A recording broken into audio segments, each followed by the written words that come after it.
हरि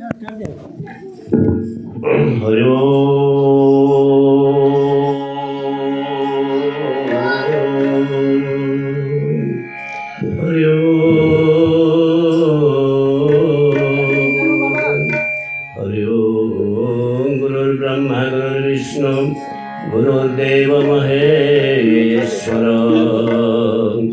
गुरुः साक्षात् परं ब्रह्म तस्मै श्री गुरवे नमः। अज्ञानतिमिरान्धस्य ज्ञानाञ्जनं शलाकया चक्षुरुन्मीलितं तस्मै श्री गुरवे नमः।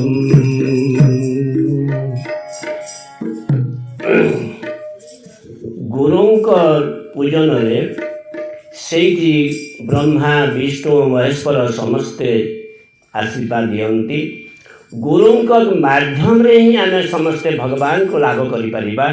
गुरु ही आमर ज्ञान चक्षु खोली दे पारे। जय भगवत स्वामी की।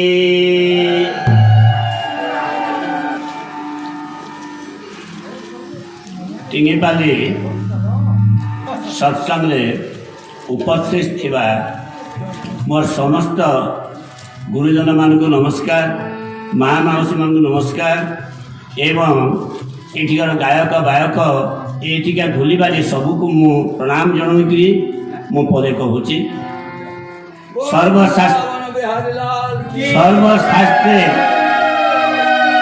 सर्वशास्त्रे गुरु होचंदी प्रणम्य।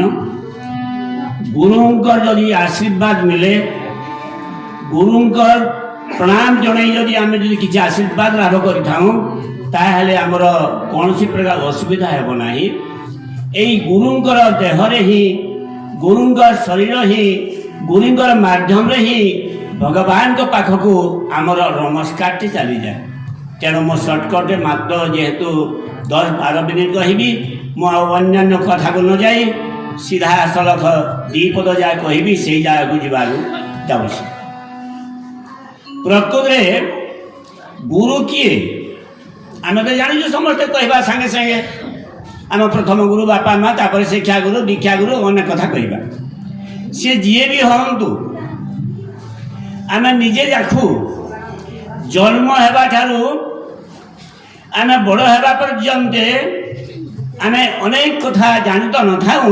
आस्ते आस्ते किए आमको चाली शिखेले, किए भाषा शिखेले, किए कथा शिखेले, किए आउ कौन से भल कथा शिखेले, किए भगवान गपटप कही भगवान विषय कही आमको एकदम खांटी मनुष्य करने विभिन्न प्रकार कथा बतैले। ये अंधा को आलोक आड़ को नेबाई जे आमको बाट देखा समस्ते आमर गुरु। वयस्क माने भी गुरु, वृद्ध जन माने गुरु, ज्ञानी लोक माने गुरु, साधु जन भी गुरु, समस्ते गुरु। तेरे यही आमर भागवत समस्त तो गाँव से ए जीव साधु संग बीनो लभिन पारे मोर तन।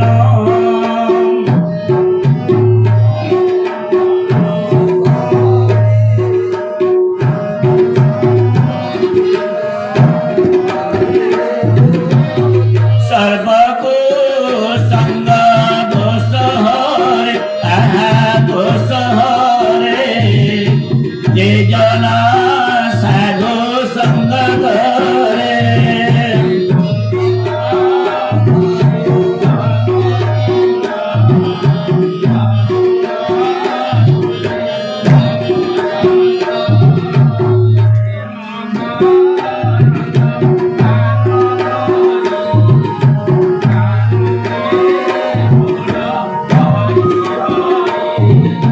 दैत्य दानव खग मृग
ଦେଖନ୍ତୁ ଆଜ୍ଞା, ମୁଁ ଯେଉଁ ସତ୍ସଙ୍ଗକୁ ଯାଏ, ଯେଉଁଠି ବି ଶୁଣେ, ଏଇ କେତେକ ପଦକ ପ୍ରାୟ ସବୁଠାରେ ଗାନ କରନ୍ତି। ଅତି ବଡ଼ି ଜଗନ୍ନାଥ ଦାସ ଭାଗବତ ତାହାକୁ ନିହିତ କରିଛନ୍ତି ଯେ ପ୍ରକୃତିରେ ସେ ଉଦାହରଣ ମଧ୍ୟ ଦେଇଛନ୍ତି। ସାଧୁମାନଙ୍କର ସଂସ୍ପର୍ଶରେ ଆସିଲେ, ସାଧୁମାନଙ୍କର ଗହଣରେ ଆସିଲେ ଏଇ ଆମର ପ୍ରାଣ ତରିଯାଏ, ଭଗବାନଙ୍କ ପାଖକୁ ଚାଲିଯାଏ ଏବଂ ଭଗବାନ ଆମର ସମସ୍ତ ପ୍ରକାର କୁଶଳ କରିଥାନ୍ତି। ଏବଂ ସେ ସାଧୁମାନେ କେଉଁଠି ରହନ୍ତି ବୋଲି ଆମେ ଭାବିଥାଉ, ନିଶ୍ଚିତ ଭାବରେ ସତ୍ସଙ୍ଗରେ ସାଧୁମାନେ ଜୁଟନ୍ତି, ଏଇ ବିଶ୍ୱାସ ଆମର ରହିଅଛି। କିନ୍ତୁ ଆଜ୍ଞା ଏଇ ଚନ୍ଦନ ଚିତା ଲଗେଇ ଏମିତି ଗୋଟେ ସାଧୁର ବେଶ ପିନ୍ଧି ନିଜକୁ ଦେଖେଇବାର ଭଳିଆ ଭଙ୍ଗୀରେ କରିଦେଇଥିଲେ ତାକୁ ଆମେ ସାଧୁ କହିପାରିବା ନାହିଁ। ଆମର ମନର ରୁଚି ପାଇଁ, ମନର ଶୁଦ୍ଧତା ପାଇଁ ନିଶ୍ଚିତ ଭାବରେ ଆମକୁ ଯେଉଁଟା ଯାହାକୁ ଯେଉଁ ବେଶ ଇଚ୍ଛା, ଆମେ ରଙ୍ଗୀନ ପୋଷାକ ପିନ୍ଧିବା, ସାଧୁ ବେଶ ପିନ୍ଧିବା, ଆଉ କୌଣସି ପୋଷାକ ପିନ୍ଧିବା, ଚନ୍ଦନ ଚିତ୍ର ଲଗାଇବା ନ ବି ଲଗାଇବା, କିନ୍ତୁ ଆମର ହୃଦୟ ଭିତରେ ଯେଉଁ ଚନ୍ଦନ ରହିଛି ସେଇଟା ହେଲା ଅସଲ। ଆମର ହୃଦୟରେ ମଧ୍ୟରେ ଯଦି ଶକ୍ତି ନାହିଁ ଭଗବାନଙ୍କ ପାଖକୁ ଯିବା ପାଇଁ, ଆମର ଉପର ଦେଖିନିଆ ଭଙ୍ଗୀ କୌଣସି କାମ କରିବ ନାହିଁ। ଆମେ ମନ୍ଦିରକୁ ଯାଇଅଛୁ, ଭଗବାନଙ୍କୁ ଉପଚାରରେ ବିଭିନ୍ନ ପ୍ରକାର ଷୋଡ଼ଶୋପଚାର ପୂଜା କରିବା ପାଇଁ ଇଚ୍ଛା କରୁଛୁ, କେତେ ସୁନ୍ଦର ପୂଜା ଥାଳି ଧରିଛୁ, ସେଇ ଥାଳଟା ଆମର ଚିକ୍କଣ ଦେଖାଯାଉଛି, ସେଇ ଭିତରେ ଫୁଲ, ଚନ୍ଦନ, ଧୂପ ବା ଅନ୍ୟାନ୍ୟ କୌଣସି ମିଠା ସାମଗ୍ରୀ, କଦଳୀ, ନଡ଼ିଆ ଇତ୍ୟାଦି ଭୋଗରାଗ ସବୁ ରହିଛି ଏବଂ ସୁନ୍ଦର ଭାବେ ତିଆରି ମଧ୍ୟ କରିଛୁ। କିନ୍ତୁ ତାହା ଯେତେବେଳେ ଭଗବାନଙ୍କୁ ଅର୍ପଣ କରୁଛୁ, ଆମର ମନ ଯଦି ଅନ୍ୟ ଆଡ଼କୁ ଇତସ୍ତତ ହେଉଛି, ଘରେ କୌଣସି କାମ ଛାଡ଼ି ଆସିଛୁ, କୌଣସି ଶିକାରେ କ'ଣ ରଖିଛୁ, ବିଲେଇ ଖାଇ ଦେଇଥିବ କି, ସେ ଆଡ଼କୁ ମନକୁ ଯଦି ଟିକେ ଟିକେ ଏପଟ ସେପଟ ହେଇଯାଉଛି, ସେଇ ଭଗବାନଙ୍କ ଆଗରେ ଆମର ଏକାଗ୍ରତା ଭଙ୍ଗ ହୋଇଯିବ। ତେଣୁକରି ଆମେ ସେଇ ଧୂପକାଠି, ନଡ଼ିଆ, କାକୁଡ଼ି ଏଇ କୌଣସିଟା ମଧ୍ୟ ଆମର ତିଆରି ନୁହେଁ। ଯେ ଦ୍ରବ୍ୟ କ'ଣ ଗୋଟେ କହନ୍ତି, ଯେ ଦ୍ରବ୍ୟ ମୋତେ ସମର୍ପିବ, ଆହା ସମର୍ପିବ, ପୁଣି ଗ୍ରହଣ ନ କରିବ।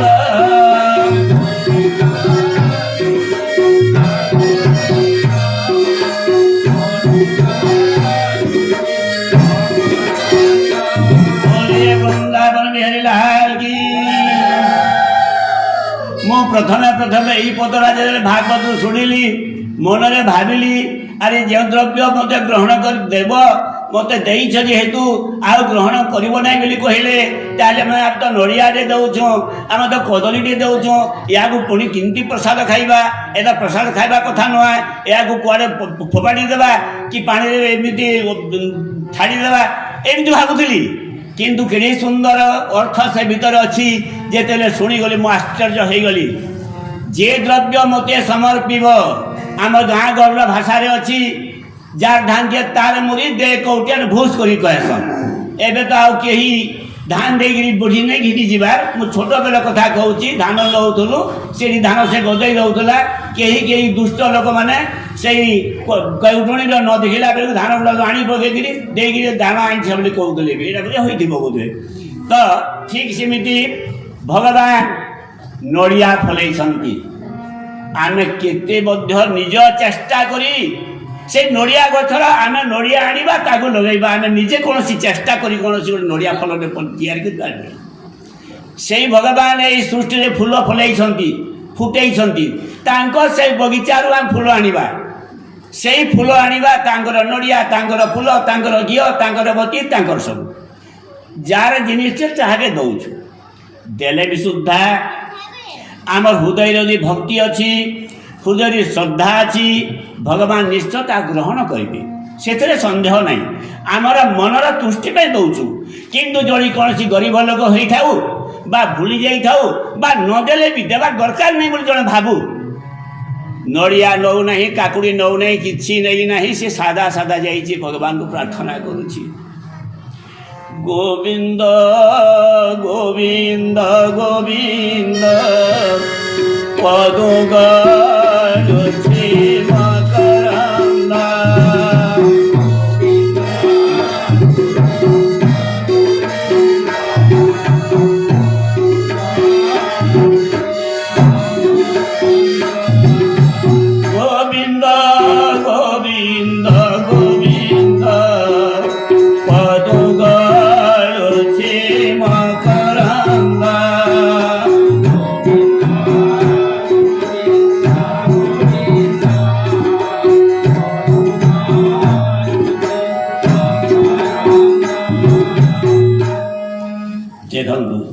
ପଦ ଗାଇଲା ବେଲେ ଜଣେ ଭକ୍ତ ଭାବ ବିଭୋର ଯାଉଛନ୍ତି।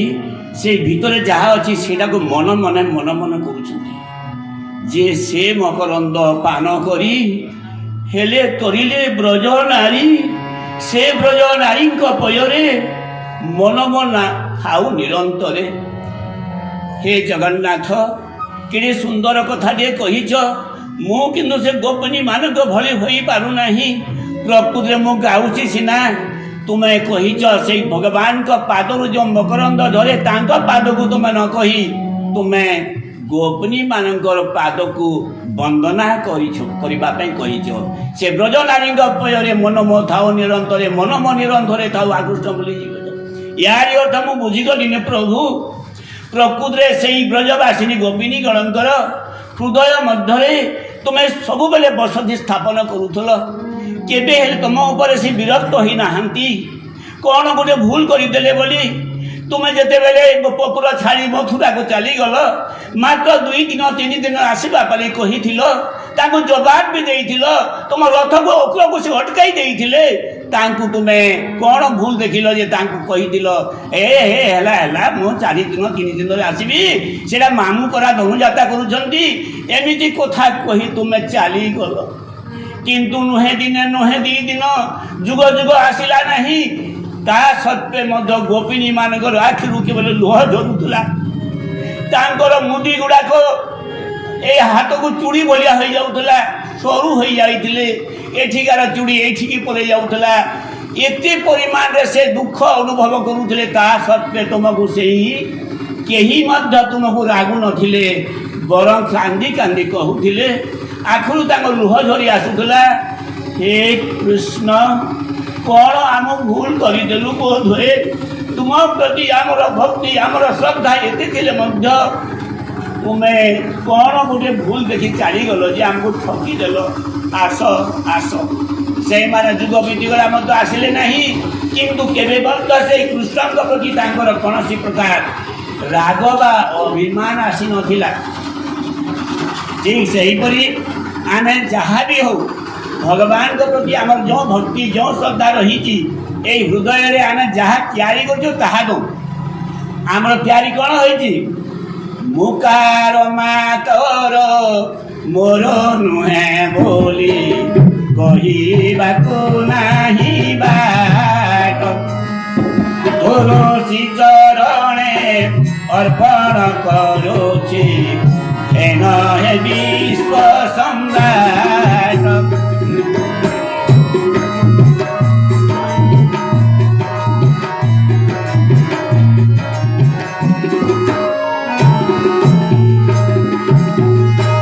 ବୃନ୍ଦାବନ ବିହାରୀ ଲାଲ କି ଜୟ।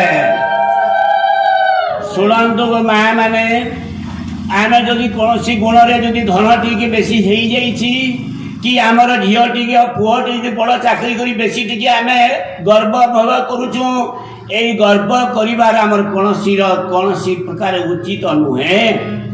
ଆମ ହୃଦୟରେ ଯେଉଁ ମୁକାର ଭାବ ହେଇଛି, ସେ ଶଳା କିଛି କମେଇ ନାହିଁ ରେ, ଏମିତି ଭୋକରେ ମରୁଛି, ସେ ଏମିତିଟା ଗୋଟେରେ ମୁଁ ଯେଉଁ ଧରିଲେ, ଏମିତି ହୃଦୟରେ ଯେଉଁ ଗର୍ବ ଅହଙ୍କାର ଚୋରି ଦାରି ଡକାୟତି ମନୋଭାବ ମନ ଭିତରେ ରହିଛି, ସେଇଟା ଆମର ତିଆରି ଗୋ ବାପା ମା ମାନେ, ସେଇଟା ଆମର ତିଆରି। ତେଣୁକରି ଆମର ଭାଗବତରେ କୁହାଯାଇଛି, ଭଗବାନ କହୁଛନ୍ତି ଯେ ଦ୍ରବ୍ୟ ମୋତେ ସମର୍ପିବ ପୁଣି ଗ୍ରହଣ ନ କରିବ। ହେ ଭାଇମାନେ, ହେ ମୋ ପୁଅ ଝିଅ ମାନେ, ହେ ମୋର ହରିଭକ୍ତ ମାନେ, ଯିଏ ମୋତେ ଭଗବାନ କହିପାର, କିଏ ମୋତେ ପୁଅ କହିପାର, ଦୋଷଟା ପୁଅ କହୁଥିଲେ, କିଏ ମୋତେ ଯାହା ବି କହିପାର, କିଏ ସାଙ୍ଗସାଥି ବି କହିଛନ୍ତି, ଯିଏ ବି ଯେଉଁ ମୋ ଉପରେ ରୂପ ଦେଇଛ, ମୋତେ ଭକ୍ତି କରୁଛ, ମୋର ଭାବିବାର କିଛି ନାହିଁ। କିନ୍ତୁ ଏଇ ଶଶା ଘରା ଧରା ସମସ୍ତ ଜିନିଷ ତିଆରି ମୁଁ କରିଛି। ଏଇ ଧାନ ମୁଗ ବିରି କୋଳଥ ଭଲ ମନ୍ଦ ନଡ଼ିଆ ଫୁଲ ଯାହା ଦେଉଛ ମୋତେ ସବୁ ତ ମୋର ତିଆରି। ଆରେ ମୋର କଥା ମୋତେ ଦେଉଛ। କୋଟି ବ୍ରହ୍ମାଣ୍ଡ ସୃଷ୍ଟି ଯାର ଅଭାବ କିସ ଥିବ ତାର,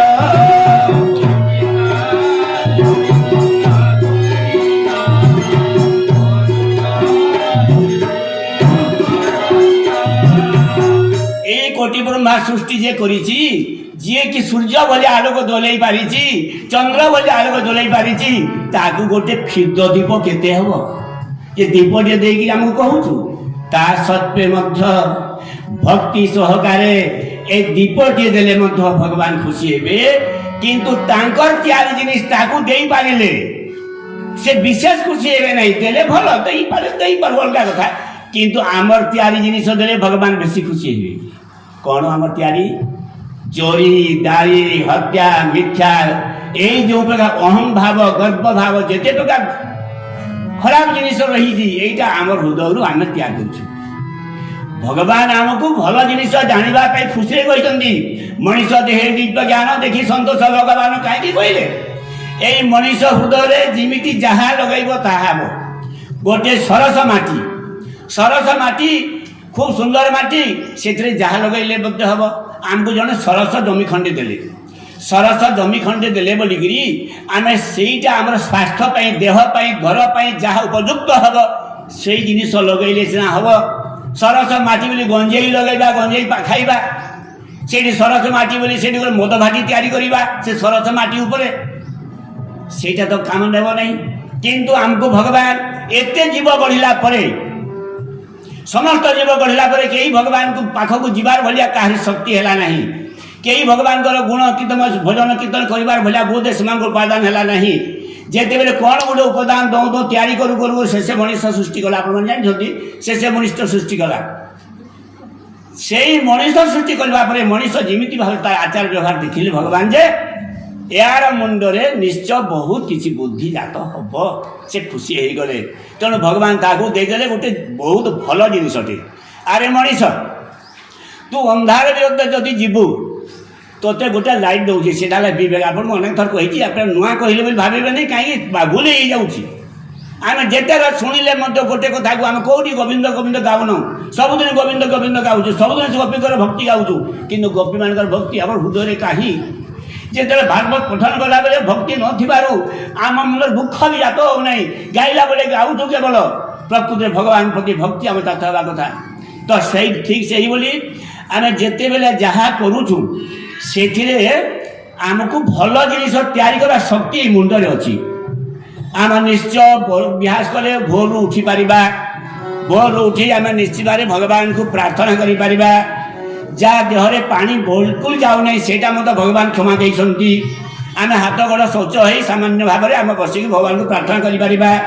କେବେ ମଧ୍ୟ କାହାରି କ୍ଷତି କଲା ଭଳିଆ ମନୋଭାବ ରଖିପାରିବା ନାହିଁ। ଏଇଟା ଆମର ମଣିଷର ଗୁଣ ସବୁ ସେ ଭରି ଦେଇଛନ୍ତି। ଏଇସବୁ କଥା ବିବେକ। ଆମେ ଯଦି କାହାକୁ ଅନ୍ୟାୟ କରିବା, କାହା ଘର ଚୋରି କରିବା, ଆମ ହୃଦୟ ଗୋଟେ ଡର ଜାତ ହେବ। ସେଇଟା ଭଗବାନ ଆମକୁ ସେ ଡର ସାହାଯ୍ୟରେ ସୂଚନା ଦେଇଦେଲେ, ଏଇଟା କାହିଁ କରୁଛୁ, ଲୋକ କ'ଣ କହିବେ, ଏଇଟା ଭୁଲ କାମ କରୁଛୁ, ଏଇଟା ଆମକୁ କହିଦେଲେ। ତ ଏମିତି ଗୋଟେ ଶରୀର ଦେଇଛନ୍ତି, କୌଣସି କାହାକୁ ବିବେକ ଦେଇନାହାନ୍ତି। ତେଣୁ ହେ ହରିଭକ୍ତଗଣ, ମୁଁ ନିଜେ ବି କହୁଛି, ମୁଁ କହୁନି ଆପଣଙ୍କୁ ଯେ ଇଏ କ'ଣ ଏତେ ବିବେକ ବାଲା ଯେ ବ୍ୟାସପୀଠରେ ବସିଛେ ବୋଲି ଆମକୁ ବିବେକ ଦେଖାଉଛି। ଏହାର କେତେ ବିବେକ ଅଛି ଆପଣ କହିପାରନ୍ତି। ମୁଁ ମୋତେ ବି କହୁଛି, ପ୍ରକୃତରେ ଆମ ଘରରେ ଯେତେବେଳେ କାମ କରୁଛୁ, ଯାହା ବି କାର୍ଯ୍ୟ କରୁଛୁ, ଆମ ବିବେକକୁ ଆମେ ଆଗୁଆ କରୁ, ଅନ୍ୟାୟ କାର୍ଯ୍ୟରୁ ଫେରି ଆସୁ, ତାହେଲେ ଆମ ସତ୍ସଙ୍ଗ ସବୁ ଫଳବତୀ ହେଇଯିବ, ସବୁ କିଛି ଫଳତ ହେଇଯିବ। କିନ୍ତୁ ଯଦି ଆମେ ବିବେକକୁ ଯଦି ଆମେ ଆଡ଼େଇ ଦେବା ଏବଂ ଆମେ ଯଦି ନିଜର ମନ ମୁତାବକ ଯାହା କିଛି ତାହା କରିବା, ତାହେଲେ ଆମେ କେତେବେଳେ ଲାଗୁଆ ହେଇପାରିବା ନାହିଁ। ଗୋଟେ ପାଣି ଦିଆ ଗ୍ଲାସେ ମୁଁ ଦେଲି ଜଣକୁ ମାଗିଲି, ମାଆକୁ ପାଣି ଗ୍ଲାସେ ଦିଅ, ସେ ଭଲ ଶାଢ଼ୀଟେ ପିନ୍ଧିଛନ୍ତି, ଭଲ ଚିକଣିଆ ଗ୍ଲାସଟେ ଦେଇଛନ୍ତି, ପାଣି ସୁନ୍ଦରତା ଦେଇଛି ବୋଲି ମୋତେ କହିଦେଲେ। ମୁଁ ପିଇଲା ବେଳକୁ ଭିତରେ ଦେଖିଲି କାଦୁଅ ଟିକେ ପଡ଼ିଛି, ଗୋଟେ ଗୋବର ଟିକେ ପଡ଼ିଛି। ଏ ମା, ଏଇଟା କେମିତି ପିଇବ, ଗୋବର ପଡ଼ିଛି? ନାଇଁ ଗୋ, ଦେଖୁଛ ମୁଁ କେତେ ସୁନ୍ଦର ଶାଢ଼ୀଟେ ପିନ୍ଧିଛି, ଆଉ ମୁଁ ଏତେ ସୁନ୍ଦର ଭାବରେ ଗ୍ଲାସଟେ ବି ଦେଇଛି, ପିଇ ଦିଅ। ତଥାପି ଆମେ ପିଇ ପାରିବା ନାହିଁ। ସେଇଠି ଯେତେବେଳେ ଗୋବର ପଡ଼ିଛି କେମିତି ପିଇ ପାରିବା? ଠିକ୍ ସେମିତି ଆମେ ଯେତେ ସୁନ୍ଦର ଭାବରେ ଡେକୋରେସନ୍ କରିକିରି ଯେଉଁଠି ସତ୍ସଙ୍ଗ କଲେ ମଧ୍ୟ, ଯେତେ ସୁନ୍ଦର କରି ଭଗବାନଙ୍କୁ ଫୁଲ ପିନ୍ଧେଇଲେ ମଧ୍ୟ, ଯେତେ ସୁନ୍ଦର ବିଭିନ୍ନ ଆଡ଼ମ୍ବର କରିଥିଲେ ମଧ୍ୟ, ହୃଦୟ ମଧ୍ୟରେ ଯଦି ଆମର ଭକ୍ତି ଭାବ ଜାତ ହୋଇପାରୁନାହିଁ, ସେଇ ଭଗବାନଙ୍କୁ ପୂଜା କଲାବେଳେ ଯଦି ଆମର ଏକାଗ୍ରତା ରହିପାରୁନାହିଁ, ଆମର ମନରେ ଯଦି ଆମର ମଣିଷ ପ୍ରତି ଯଦି ସବୁବେଳେ ଅହଂଭାବ ଛପି ରହିଥାଏ, आमे केवे मध्य हो आमे भगवान को पाई परिबा नहीं। दुनिया रे जेते प्रकार सत्संग होती मुझसे सब देखी देबो आखिर लुह आसी जाए।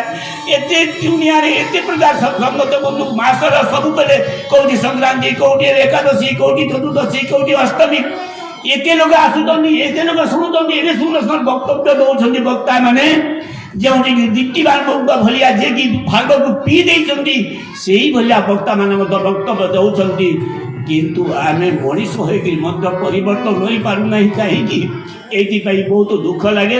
तेणु माँ मैंने बापा मैंने मोर हरि भक्त मैंने जड़े पछे हो दी जना पछे हो यही भागवत यही अनुष्ठान रु आम मनीष है बोलिया भावना करी विवेक अनुमोदित काम करवा चोरी गाड़ी हत्या मिथ्या पर निंदा ए सब प्रकार काम रु आम परिवार आम गोटे भल मनीष हबार गुण जदि आम पाइपर ये सत्संग फलवती को बोलिए वृंदावन बिहारी लाल की जय।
विश्व कल्याण हो आनंद